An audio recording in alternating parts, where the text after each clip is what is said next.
It's so rare for me to watch other people do interviews, so that was really cool. Oh yeah, it must have been kind of weird. Oh, I think it's cool. It's quite fascinating. How you doing, bud? I'm good. I'm just drinking a LaCroix, Nice. sparkling passion fruit, naturally essenced. Okay. Fruity, fizzy, Mm-hmm. goodness. Fruity Hey, fit. pleasure to sit with you today. I'm gonna give you a Yeah, good interview, I promise. I'm excited. You got a very calming presence. I'm excited. Thank you. It is 12 in the afternoon and I woke up like 10 minutes ago, so let's do Damn, that. you slept in. Let's go. I love that you started off as an intern, right? You know, buying Fiji water for Beyonce and Jay-Z, because I think more than a humbling experience, that was that period where you looked at the industry with such big eyes, right? That sense of wonder, Yeah. you know? Yeah, it So was very surreal. I was like, what the hell is going on? what, if you were to wake up tomorrow at 12 in the afternoon and you're back to being that intern, would you still buy soup for Jessie J? No. Okay, let me frame this a bit better. Because you've learned a lot about how this industry works and the people that run Yeah. it, right? So Yeah. would your career moves be any different?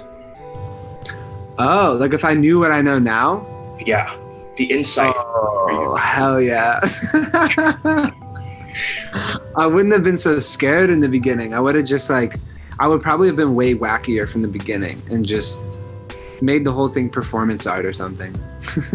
Fake. Okay, so this is something we can all relate to, being around people we consider toxic. My question is on ourselves, because often we can be those people as well. We end up being fake if we don't catch ourselves. What do you do to catch yourself to make sure you don't become the people that you hate and despise? That is such a good question. I mean, I just try to be more intentional. You know, I don't really feel like I'm a person who's like fake, like in any big way consistently. Like I would say I'm pretty real and straightforward. But you know, like the occasional someone texts me to hang out and I'm saying, yeah, down. And then like, don't do it, or like whatever, say yes when you're not really trying to do that. There's like little like harmless mini fakenesses. But yeah, I don't know. I feel like everybody's a little bit that way. I just try to cut the gossip because, you know, like I believe that if someone can gossip to you, they can gossip about you. So Fair. That's facts. Yeah. That's so fair. Before a song goes out into the world and becomes what it is to whoever who listens to it, a song is a project file with a working title. And before it's written, it's an idea. And this is a process that you go through every single song that you take on, right? Which part of it would you say is the most creatively fulfilling for you? Because like for me, it's the marketing, all this that stresses me out. Yeah. For me, it's just like the moment that the idea comes is so sick when you're riding that wave of just like, okay, we just got something, like it feels really dope. I don't really know what it is yet, but like it's kind of coming here, and then you just kind of ride it and you try not to mess it up, and then you listen back and you're like, holy shit, that's a sick song, you know? Like that's one of my favorite feelings ever.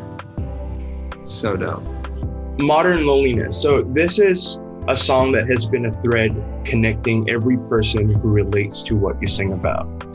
Loneliness, right? And I remember this quote that goes, loneliness is less to do with the presence of others and more so with the absence of oneself. Where do you go when you're lonely? Where does loneliness take your mind? And I have to go inward. Like when I'm feeling stressed or I'm feeling like kind of frantic or I don't feel good with myself, I breathe and I try to just visualize inward. Like it sounds weird, but I'll visualize like 8-year-old me and try to get back in touch with him. Yeah. And ask him what he needs. And I feel like we just went on like a whole psychological like talk show. No, but I don't know. Doing stuff like that really helps me.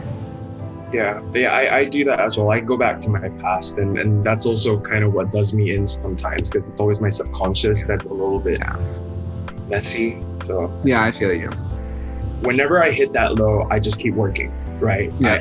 I don't know how much of it is distracting myself, but I always say, as long as I'm useful in some way, shape, or form to someone else, at least maybe my life matters more to that process of it. I imagine with you, that is so much more amplified because the work that you do is so much bigger and more people are seeing it. So I want to ask you, does it get better with the more that you work? The more that I work, honestly, I've had to like try to work less because I let my obsession with working, while it's fun and it's a high, I like end up not hitting up my friends all day, and then I'll forget to the next day. And I was like, oh, I said I was going to call you. And then, you know, it's like I end up missing things that are like, I feel like I like sacrifice love for control, you know? Yeah. And control is never going to love you back. So I try to like remind myself that. And it's healthy to work to get out of your own way and to get out of your mind. Like sometimes you need to do something, you know, or like work out or do something to like get out of like this prison. But I think it's also important, at least for me, to try to remember to come back to everything else. I have one favor to ask you. I host a podcast in Singapore that I just launched. It's Cool. a gay podcast. Cool. Which is tough because in Singapore, being gay is still illegal in Singapore. So it's That's fucking nuts. Seriously? yeah, there's a law that criminalizes sex between gay men. But I mean, that's also something that's very, very apparent here in Southeast Asia. And I know there are a lot of fans of yours from the LGBTQ plus community in Asia. And I would love to just include a little message from you that I can put on my podcast if you would like to just say anything you want. So, SG boy. Yeah, in your own time, you can say anything you want and I'll put it in the podcast. Hey, what's up? This is Lauv on the SG Boys. I just wanted to say a few words. I can't imagine what it's like to be part of the LGBTQ community and be experiencing the way laws are and the way society is where you are. You know, I live in the United States and it varies all over the US. I live in LA, a place that tends to be a little bit more open and free. So I know I can come from a bit of a bubble, and it's easy to forget that there's still so much work to be done, so much perspective to be changed, so much allyship that needs to happen, so much love.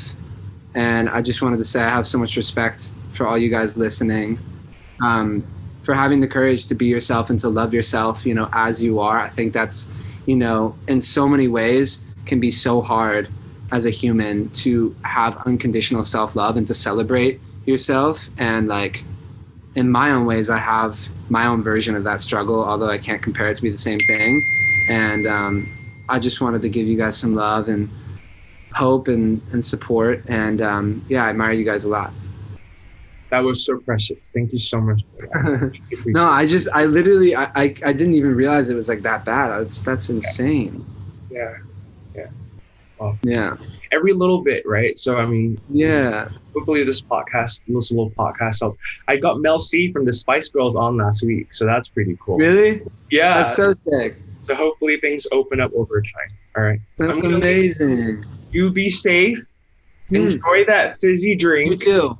Yes. And get some Chipotle, because if I was in LA right now, I'd just be in Chipotle. Whole Foods. Chipotle. So much. In your honor, I'll do it. All right. Stay safe. All right, cool. Bye. Bye-bye.